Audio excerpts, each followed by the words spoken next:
Christian Audio, a division of Recorded Books, presents God Loves Sex, an honest conversation about sexual desire and holiness, by Dr. Dan B. Allender and Tremper Longman III.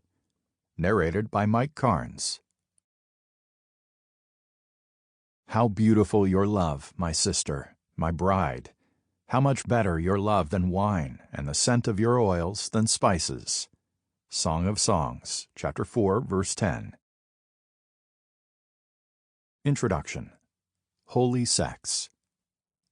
God loves sex. He conceived, created, and blessed the process by which our bodies know and are known through desire, arousal, foreplay, intercourse, orgasm, and rest.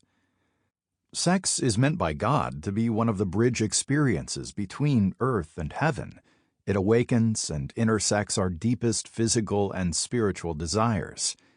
Sex, like music, fills us simultaneously with notes of an intense, imminent bodily pleasure and with the sonorous reverberations of another world that is transcendent and holy. It is no wonder that the enemy of God is relentlessly committed to fouling both imminent pleasure and transcendent joy. Evil hates sex and is ruthlessly committed to tearing down the bridge between desire and holiness. Real people, real struggles. Real people have real sexual struggles. Here is a glimpse of folks sitting near you on a Sunday morning. Kevin. Kevin is an elder in his church, married, with 3 children between 8 and 14 years old. He is a kind, generous man whom everyone in his community turns to for emotional support and wisdom. His wife recently discovered a file on his computer with emails from another elder's wife that indicate a growing, intense relationship that has crossed a line into the beginnings of an emotional affair. Her emails often detail how she feels in his presence and how she wishes they were married. He attempts to encourage her by telling her how beautiful she looked at church. Helene. Helene is 24 and a student in a seminary where she's being trained to be a pastor. She's a virgin, wore a purity ring given to her by her father, and has waited to kiss her fiancé until at the altar on their wedding day. She feels like a fake because she often struggles in dreams with images of unclothed women being fondled by other women. She doesn't think she's gay, but she will masturbate to those images a few times a month.